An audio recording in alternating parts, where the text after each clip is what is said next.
Welcome to the IVM Podcast Network. Last Sunday, I woke up after a drunken night of debauchery in a strange apartment. There was no one there. After I remembered who I was, I decided that I'd better get home quickly. I left the apartment, went to the lift, and found that the lift wasn't working. Just besides the door to the lift, there was a tent. Like an actual tent inside this apartment block. I peeped inside the tent and there was a family of 4 there. "What are you guys doing here?" I asked. "Why are you in a tent?" "We are waiting for the lift to start working," the guy said. "We are going to go watch a movie. But this lift is being repaired. So we put up this tent and now we are waiting." "What nonsense," I said. "Why don't you just walk down?" The whole family started laughing at me. "Walk down?" the woman said with a sneer.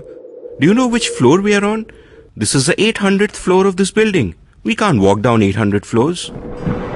"The 800th floor," I said. "What are you saying? That's impossible. This is Mumbai, the city with a low FSI. No building can ever have 800 floors here." Welcome to The Seen and the Unseen, our weekly podcast on economics, politics, and behavioral science. Please welcome your host, Amit Varma. Welcome to The Seen and the Unseen. My guest on the show today is someone I have been reading for a decade and a half, but only got to meet recently. Alex Tabarrok is a professor of economics at the George Mason University and one half of the team that writes Marginal Revolution, which is my favorite blog of all time. He happens to be in Mumbai these days as a resident senior fellow at the IDFC Institute. Alex, welcome to The Seen and the Unseen. It's great to be here. So you've been in Mumbai for a few weeks. How are you enjoying it? I'm loving it here in Mumbai and also in India in general. I must say, I have done a lot of the tourist stuff. I've been to the Taj Mahal. I've ridden an elephant. I even saw a Indian, fakir getting the snake out of the basket. So, I have never seen that, so well done. I guess you have to go where the tourists go. But it's also a fascinating place for an economist interested in development issues. You really see the importance of economics, the importance of development economics. You see the huge differences between the private sphere and the public sphere. So it's a fascinating place to be. Tell me one significant thing you've noticed about Mumbai in the time that you've been here. How is it different from cities like, say, other Asian cities like Hong Kong, Singapore, and so on? Well, Mumbai is an interesting city in that at first it looks normal, looks like you would expect. You do see, some tall buildings, some skyscrapers and things like that. But then when you think about it, Mumbai is on a peninsula. There's very little land. It's a huge city, has a tremendous population, over 20 million people.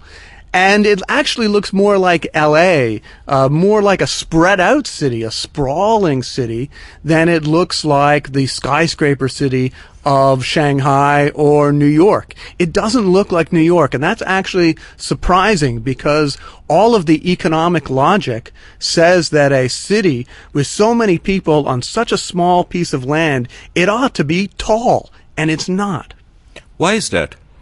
Well, I think the major reason is there's a huge regulatory burden on building, and in particular, there's an extraordinary low floor space index.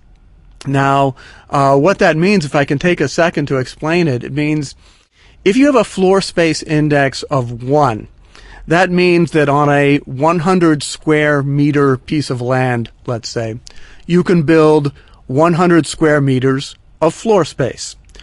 Or you could do that with one floor, a 100 square meter floor, or you could build on half the land, on 50 square meters, and have 2 floors, but you're still restricted to 100 square meters. Or you could do it on a quarter of the land and have, 4 floors. Now, Mumbai has a tremendously low floor space index, only 1.33 in large parts of the city. Now, to give you some comparison, New York has got a floor space index of 15. Hong Kong is up there at 12. Singapore is anywhere between 12 and 25. So in New York, you can build much taller than you can here. And because of the restrictions on building really tall buildings, that has a lot of negative consequences, I think, for Mumbai. So what's the rationale behind having a low FSI? Like, why did our regulators decide that, it should only be 1.3? It's very peculiar. I think what happened was Mumbai has gotten into a negative equilibrium. It's gotten into the wrong equilibrium, and for the following reasons.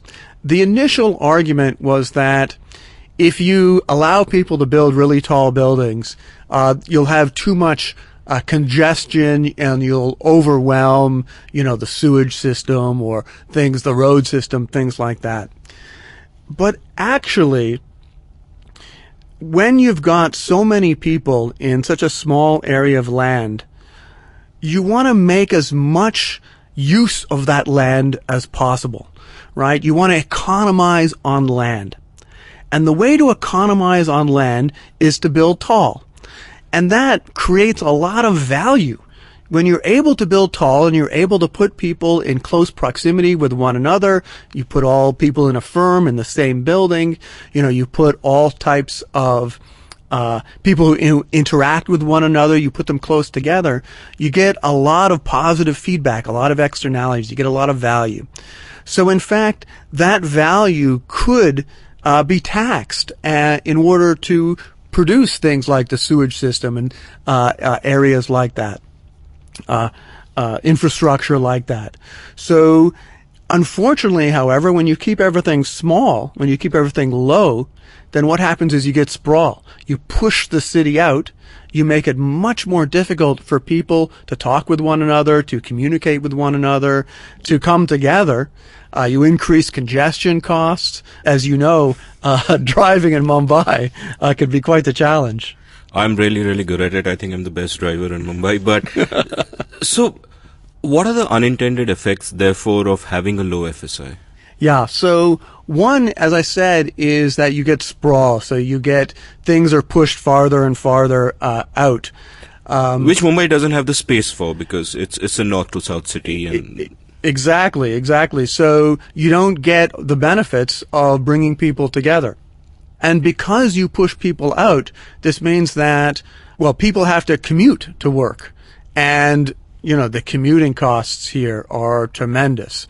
It takes hours to, get, 10 miles at sometimes. If you're coming on the railways, in Mumbai, they don't shut the doors on the railways because people are hanging on the outside. And, I believe the last figures were, 10 to 20 people dying every day on the Mumbai railways. Just because so many people are trying to get downtown. They're trying to get to where the economic activity is, but they can't live downtown because the price of land has been pushed up so high. And that's kind of a remarkable thing. Mumbai is one of the richest cities in India, but India, of course, is a poor country.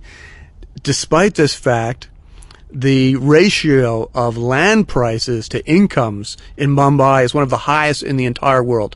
So the price of land here is one of the highest in the entire world, and it makes it impossible for people to live close to where they work. It's complete madness. I often tell my friends that it's easier for me to buy a home in New Jersey than in Mumbai. It's so incredibly expensive. It doesn't make sense. But whenever I talk to my friends about FSI, we'll all have the same complaints about scarcity of land and, the prices are so high. But the argument I always get for FSI is that, look, already our city services are sort of struggling to cope with what is already there in terms of water supply, in terms of electricity, in terms of parking space. And my argument always is that if you just allow them to grow upwards, all of those will evolve. There'll be a demand for it. There'll be money for it, as you pointed out, if you simply tax a value that is created by that. Can you give me a sense of how other metropolises through the ages have evolved to grow upwards with these services evolving with them? Like, does it have something to do with what stage of economic growth a country is at?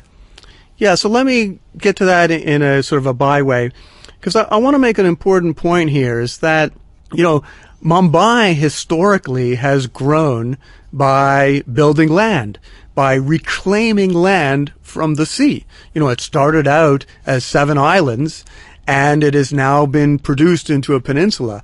So Mumbai understands that the way to grow is to build land, to make land.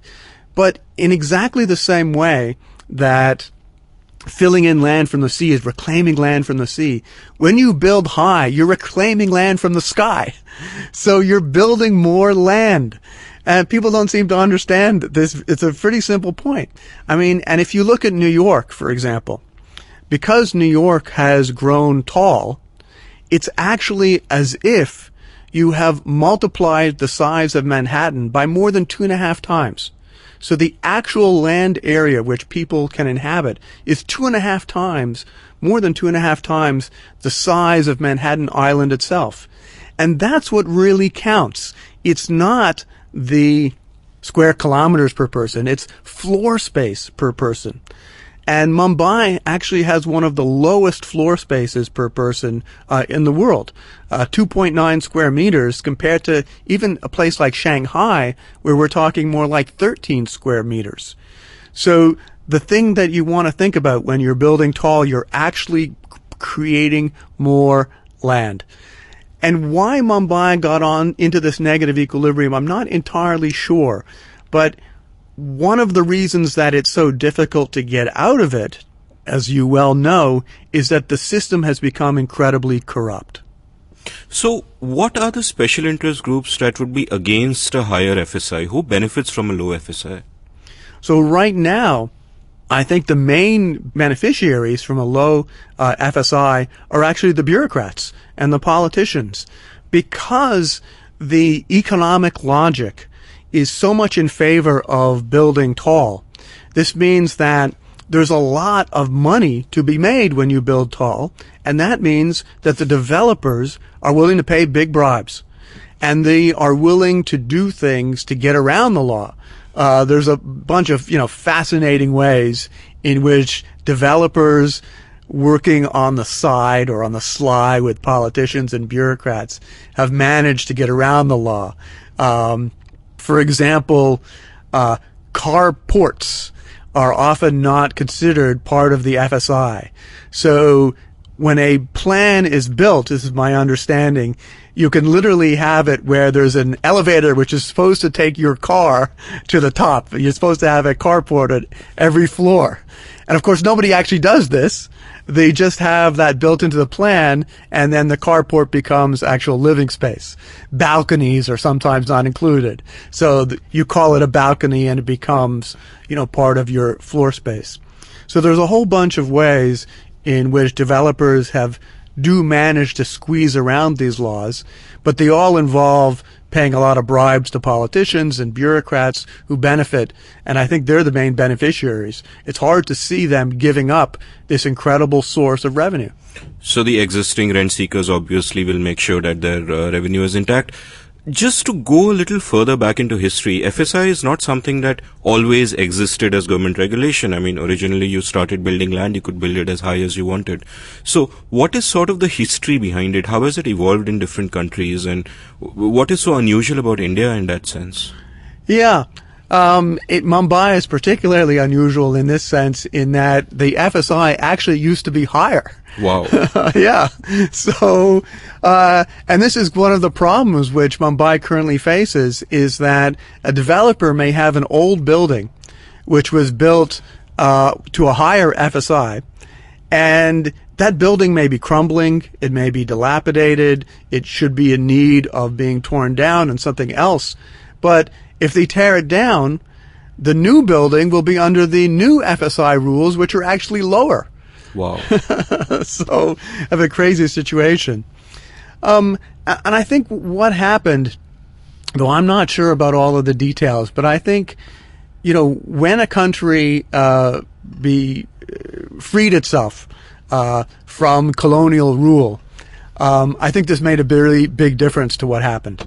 So, for example, the United States freed itself from colonial rule 1777 at a time when, Adam Smith's Wealth of Nations had just been published. Hume, these people were all writing. This was the era of liberty, right? So all of the thinkers at that time were John Locke, Adam Smith, were very pro-liberty. So at the time that the United States freed itself from colonial rule, it was natural to go in a pro-liberty direction, because that's where all the thinkers were at that time. Now, you come sometime later to where a country like India or some of the African countries, where they freed themselves from colonial rule, and now the leading thinkers are socialist thinkers. And it's natural then to rebel against England. Maybe you think England means laissez-faire or something like that, and you go with the contemporary leading thinkers, and they're all planners, right? And so you come and you say, oh, well, the way to build a modern society is we need to plan everything. And city planners are going to say how tall buildings are going to be. They're going to say what buildings should be built where. You know, these should only be residences. These should only be factories. They're going to try and plan everything. And of course, that has worked out to be a disaster in practice. Alex, it was very enlightening talking to you. Thanks a lot. It's been great talking with you. Thank you. The big lesson from my chat with Alex is that for a city of reclamations, we haven't reclaimed enough. We need to reach for the sky. On that positive note, I'm signing off. See you again next Monday. I mean, I won't actually see you, but you can listen to me.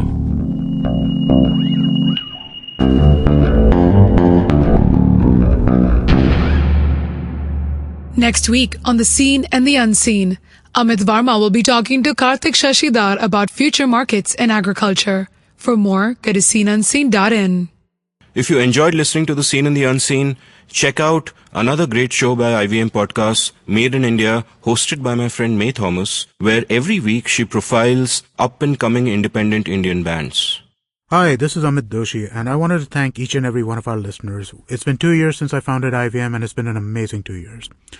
We wanted to learn a little bit more about who is listening to our shows, and so we put together a short survey.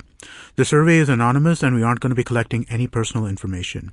I would really appreciate it if you could take a couple of minutes out of your day and go to ivmpodcast.com/survey and fill it out. Thanks, and please keep listening. Hey man, just help me out, man. I need some podcasts, man. I haven't had a fix in a week. Just need some.